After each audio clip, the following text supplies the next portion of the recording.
बाजार के लिए बड़ा डेवलपमेंट हो सकती है पूरी खबर। फिलहाल इस बातचीत के लिए सर आपका धन्यवाद करेंगे, लगातार आगे भी डेवलपमेंट के लिए आपसे हम राय लेते रहेंगे। फिलहाल ग्लोबल बाजारों पर और ज्यादा अपडेट लेते हैं। नेहा आनंद इस वक्त हमारे साथ है। Neha, good morning. एक बार फिर से काफी ज्यादा ओवर द वीकेंड हमने काफी कुछ होता हुआ देखा है। शुक्रवार को अमेरिकी बाजारों की चाल और ट्रंप के बयान, क्या क्या हुआ? बिल्कुल स्वाति, आप काफी डिटेल में वैसे तो बग्गा साहब से बात कर ही चुकी हैं। मेजरली यही बात हुई थी कि जिस तरह से वो ग्रीनलैंड को हथियाने की बात कर रहे हैं, बाजार इसी से विचलित नजर आए। और आप ईयू सदस्यों पर जो 25% टैरिफ की स्टार्टिंग फ्रॉम 1 फेब 10% टैरिफ की बात कर रहे हैं उनके इंपोर्ट्स पर, ये बात कहीं ना कहीं अमेरिकी मार्केट्स को भी ज्यादा पसंद नहीं आई। और ऑफकोर्स यहाँ पर लॉन्ग वीकेंड रहा, क्योंकि आज भी अमेरिकी मार्केट्स यहाँ पर बंद रहेंगे। उससे पहले हमने प्रॉफिट बुकिंग भी होते हुए देखी और इंटरनल मैटर्स भी इनके कम नहीं है, कॉन्फ्लिक्ट कम नहीं है, जिस वजह से प्रेशर दिखा। लेकिन आज सुबह सुबह की बात करें, जो जियोपॉलिटिकल तनाव लगातार बना हुआ ईरान और ग्रीनलैंड को लेकर और ट्रंप साहब के नए नए बयान निकल कर आ रहे हैं, सोने चांदी में रिकॉर्ड तोड़ तेजी दिखी। आज इंटरनेशनल मार्केट में सोने में $4,697 यानी कि ऑलमोस्ट $4,700 के करीब लाइफ हाई बनाया है। और चांदी की भी बात करें तो ये $94 के पार पहली बार निकलती दिखाई दी है। तो लाइफ हाई दोनों सोने चांदी में बनते दिखे। अब बात करें शुक्रवार की, तो सुस्त प्रदर्शन ही देखने को मिला।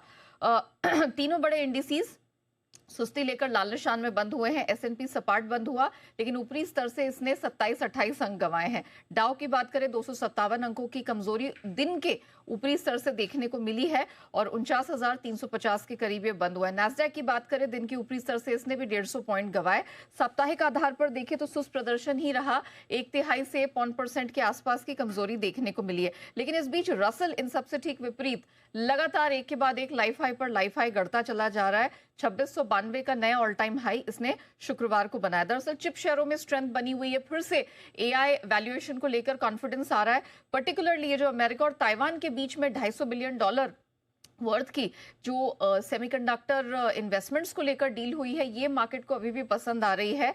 इसी के चलते हमने देखा कि ताइवान सेमीकंडक्टर, एनवीडिया, माइक्रोन जैसे स्टॉक्स में मजबूती देखने को मिली। लेकिन फाइनेंशियल स्पेस थोड़ा सुस्त रहा है। नंबर्स तो वहां पर बैंकों के अच्छे निकल कर आए, लेकिन आगे गाइडेंस को लेकर, क्रेडिट कार्ड इंटरेस्ट रेट्स को लेकर यहाँ पर थोड़ा सा असमंजस है मार्केट में। और लंबी छुट्टी से पहले जैसे मैंने कहा, मुनाफा वसूली भी थी। अमेरिकी सेंट्रल बैंक की स्वतंत्रता को भी लेकर मार्केट थोड़ा सा असमंजस में दिखाई दे रहा है, क्योंकि एक तो आपने फेड चेयर जेरोम पावेल पर आपराधिक मामला है वो दर्ज किया हुआ है, प्लस अब बातें निकल कर आ रही है, ऐसी अटकलें हैं कि केविन वॉर्श है वो नए यहाँ फेड गवर्नर बन सकते हैं, फेड चेयरमैन बन सकते हैं। तो ये सारी बातें हैं, इस वजह से मार्केट थोड़ा कंफ्यूज नजर आ रहा है। लेकिन ये हफ्ता स्वाति इंपॉर्टेंट रहेगा, क्योंकि अमेरिका में पीसी प्राइस इंडेक्स और तीसरी तिमाही के जीडीपी के नंबर्स निकल कर आने हैं। नेटफ्लिक्स, वीजा और जॉनसन एंड जॉनसन के नतीजे जारी होंगे और रेडार पर चीन की जीडीपी और बैंक ऑफ जापान की जो पॉलिसी है वो भी रहने वाली है।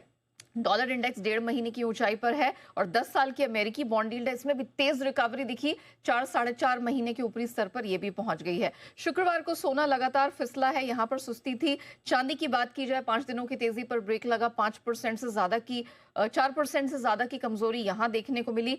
कच्चा तेल हालांकि एकमात्र कमोडिटी थी जो हरे निशान में $64 के ऊपर बंद हुई है। लेकिन बाकी बेस मेटल्स की बात करें, एल्यूमिनियम, कॉपर, जिंक, लेड, निकल, सब में हमने तेज गिरावट देखी। और अगर इंट्राडे परफॉर्मेंस देखा जाए तो कई महीनों बाद सबसे कमजोर बेस मेटल्स में शुक्रवार को देखने को मिला।